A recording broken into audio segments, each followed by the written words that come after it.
1990-കളിലെ മലയാള സിനിമയിലെ ഏറ്റവും വലിയ സൂപ്പർ സ്റ്റാർ ആരാണെന്ന് ചോദിച്ചാൽ ചിലപ്പോൾ ഒരു ഡൗട്ടായിരിക്കും, മമ്മൂട്ടിയാണോ മോഹൻലാലാണോ എന്ന്. പക്ഷെ അതേ ചോദ്യം തന്നെ ഒന്ന് മാറ്റി 1990-കളിലെ ഏറ്റവും വലിയ ആക്ഷൻ സൂപ്പർ സ്റ്റാർ ആരാണെന്ന് ചോദിച്ചിട്ടുണ്ടെങ്കിൽ ഒരു ഡൗട്ട് ഉണ്ടാവില്ല. ഓർമ്മയുണ്ടോ ഈ മുഖം? ജീവിതത്തിൽ ഒരുപാട് മുഖങ്ങൾ ഇങ്ങനെ കയറി ഇറങ്ങി പോയതല്ലേ, ചിലപ്പോൾ മറന്നു കാണും. അന്ന് തീ പാറുന്ന ഡയലോഗുകൾ കൊണ്ട് തിയേറ്റർ ഇളക്കി മറിച്ച് തിയേറ്ററിലെത്തിയ സിനിമാ പ്രേമികളെ, മലയാളികളെ രോമാഞ്ചം കൊള്ളിച്ച സുരേഷ് ഗോപി.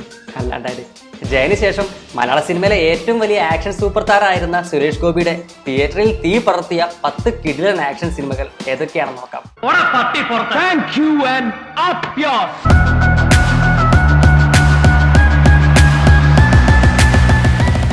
ഞാൻ സിനിമകളെ സെലക്ട് ചെയ്തിട്ടുള്ളത് സുരേഷ് ഗോപിയുടെ മാസ് ക്യാരക്ടറിലുള്ള പെർഫോമൻസും അതുപോലെ ഫിലിം ഇൻഡസ്ട്രിയിൽ ഉണ്ടാക്കിയ ഇൻഫ്ലുവൻസ് നോക്കിയിട്ടാണ്. എന്നാൽ നമുക്ക് ലിസ്റ്റിലേക്ക് പോകാം. രഞ്ജി പണിക്കർ എഴുതി ഷാജി കൈലാസ് സ്റ്റാർട്ട് ചെയ്ത് 1992 ഇറങ്ങിയ തലസ്ഥാനം. സുരേഷ് ഗോപി ആദ്യമായിട്ട് സ്റ്റാർ ഇമേജിൽ എത്തിച്ച സിനിമ.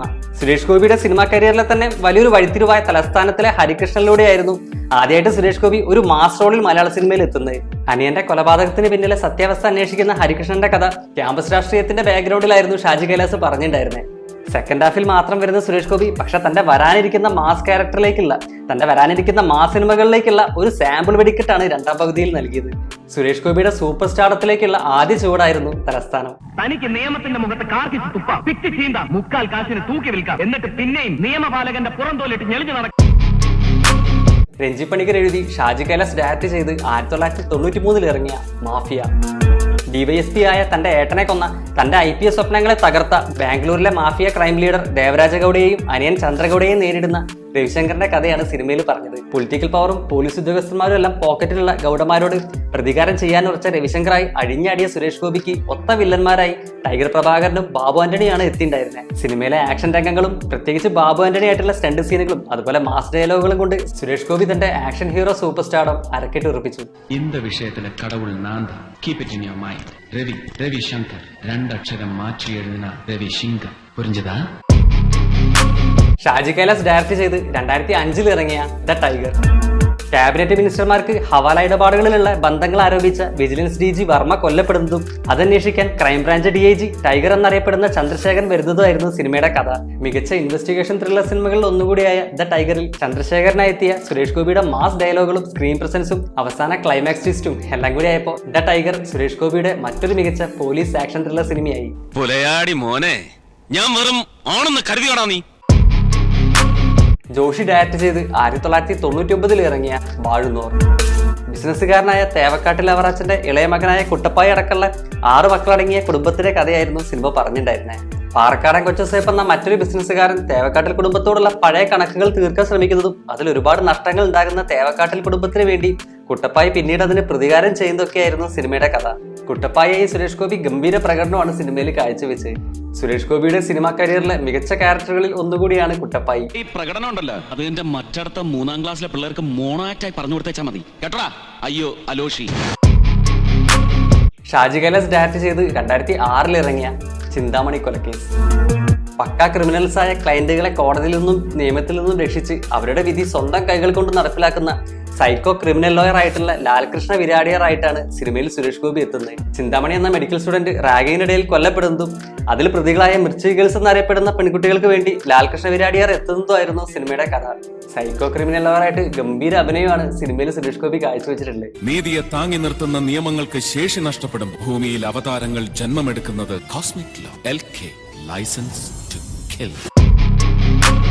രഞ്ജി പണിക്കർ എഴുതി ഡയറക്ട് ചെയ്ത് 2005 ഇറങ്ങിയ ഭരത്ചന്ദ്രൻ IPS.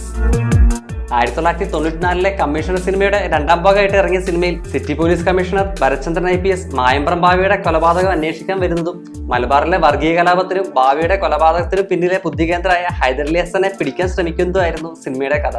കുറച്ചു വർഷമായി സിനിമയിൽ നിന്നൊരു ബ്രേക്ക് എടുത്തിരുന്ന സുരേഷ് ഗോപിയുടെ ഗംഭീര തിരിച്ചുവരവായിരുന്നു ഭരത്ചന്ദ്രനിലൂടെ മലയാള സിനിമാ പ്രേമികൾ കണ്ടത്. ഒരിക്കൽ കൂടി തീ പാറുന്ന ഡയലോഗുകളിലൂടെയും മാസീനുകളിലൂടെയും ഭരത്ചന്ദ്രനും സുരേഷ് ഗോപിയും സിനിമാ പ്രേമികൾക്ക് ആ പഴയ ആക്ഷൻ ഹീറോ സുരേഷ് ഗോപിയെ മടക്കി നൽകി. മലയാള സിനിമയിലെ അന്നേ വരെയുള്ള ഏറ്റവും കൂടുതൽ കളക്ഷൻ നേടിയ സിനിമകളിൽ ഒന്നുമായി ഭരത്ചന്ദ്രൻ IPS. അവരുടെ പിന്നാലെ ഉണ്ടാവും Bharathchandran. Just remember that.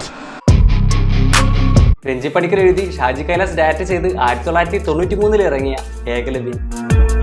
Kovalam ബീച്ചിലുണ്ടായ കൊലപാതകങ്ങളും narcotics മാഫിയായി പ്രവർത്തിക്കുന്ന കേരള പൊളിറ്റിക്സിൽ വലിയ സ്വാധീനമുള്ള ക്രിമിനൽ ആൾദൈവം സ്വാമി അമൂർത്താനന്ദയ്ക്ക് ആ കൊലപാതകങ്ങളിലുള്ള പങ്കു അന്വേഷിക്കാൻ narcotic wing IPS officer Madhavan എത്തുന്നതായിരുന്നു സിനിമയുടെ കഥ.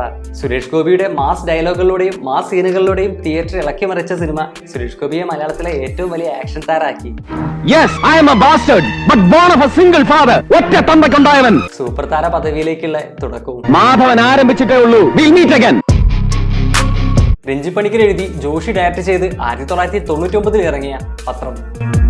ജാഗ്രത എന്ന പത്രം നടത്തുന്ന പഴയ നക്സലേറ്റ് ശേഖരന് സിറ്റി ഭരിക്കുന്ന പവർഫുൾ ബിസിനസ്സുകാരനായ വിശ്വനാഥൻ ചെയ്ത ക്രൈമുകളുടെ തെളിവുകൾ കിട്ടുന്നതും എന്നാൽ അത് ശേഖരന്റെ കൊലപാതകത്തിലേക്ക് നയിക്കുന്നതും പിന്നീട് ശേഖരന്റെ മകൾ ദേവിക കേരളത്തിലെ ലീഡിംഗ് ന്യൂസ് പേപ്പറായ കേരള രശ്മിയുടെ അസോസിയേറ്റ് എഡിറ്ററായ നന്ദഗോപാലിന്റെ സഹായത്തോടെ വിശ്വനാഥനെതിരെ പോരാടുന്നതുമായിരുന്നു സിനിമയുടെ കഥ. മാസ് ഡയലോഗുകളിലൂടെയും സ്ക്രീൻ പ്രസൻസിലൂടെയൊക്കെ സുരേഷ് ഗോപി തിളങ്ങിയപ്പോ ഇതങ്ങ് പിടിച്ച് ഉരിഞ്ഞു കളഞ്ഞിട്ട് തെരുവിൽ കൊണ്ട് നിർത്തം തന്നെ ഞാൻ പൊതുജന മധ്യത്തില് സുരേഷ് ഗോപിയുടെ കൂടെ അഭിനയിച്ച മഞ്ജു വാര്യരും ഒട്ടും മോശമാക്കാണ്ട് സുരേഷ് ഗോപിക്കൊപ്പം കട്ടയ്ക്ക് നിന്ന് പെർഫോം ചെയ്തു. പത്രം 250 ദിവസത്തോളം തിയേറ്ററിലോടി അക്കൊല്ലത്തെ ഏറ്റവും കൂടുതൽ ബോക്സ് ഓഫീസ് കളക്ഷൻ നേടിയ രണ്ടാമത്തെ മലയാള സിനിമയായി. രഞ്ജിപ്പണിക്കർ എഴുതി ജോഷി ഡയറക്ട് ചെയ്ത് 1997 ഇറങ്ങിയ ലേലം. ലിക്കർ ബിസിനസ് നടത്തുന്ന ആനക്കാട്ടിൽ ഫാമിലിയുടെയും കടയാടി ഫാമിലിയുടെയും ഇടയിലെ മത്സരത്തിന്റെയും പ്രശ്നങ്ങളുടെയും കഥയായിരുന്നു സിനിമ പറഞ്ഞിട്ടുണ്ടായിരുന്നത്. MG സോമൻ ചെയ്ത ആനക്കാട്ടിൽ ഈപ്പച്ചന്റെ മകനായ ആനക്കാട്ടിൽ ചാക്കോച്ചിയായാണ് സുരേഷ് ഗോപി സിനിമയിൽ എത്തിയത്. മാസ് ഡയലോഗുകളിലൂടെയും സ്ക്രീൻ പ്രസൻസിലൂടെയും ഒരിക്കൽ കൂടി സുരേഷ് ഗോപി നിറഞ്ഞാടിയപ്പോൾ ലേലം മലയാളത്തിലെ എക്കാലത്തെയും ഏറ്റവും മികച്ച മാസ് ആക്ഷൻ സിനിമകളിൽ ഒന്നായി.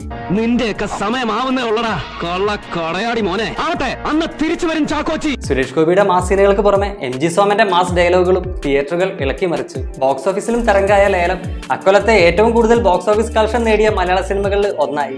അതുമാത്രമല്ല, ആനക്കാട്ടിൽ ചാക്കോച്ചി സുരേഷ് ഗോപിയുടെ സിനിമാ കരിയറിലെ തന്നെ ഏറ്റവും മികച്ച കഥാപാത്രങ്ങളിൽ ഒന്നുമായി. തന്റെ ഈ pseudo socialistic pseudo proletarian pseudo philanthropic ബാംബൂസിൽ തന്റെ ഈ കപട കമ്മ്യൂണിസ്റ്റിന്റെ മുഖം മൂടി. നമ്പർ 1 പോകുന്നതിന് മുമ്പ് കുറച്ച് honourable mentions. Crime file, Kashmeeram, highway, FIR. എന്താടാ നീ ഇങ്ങനെ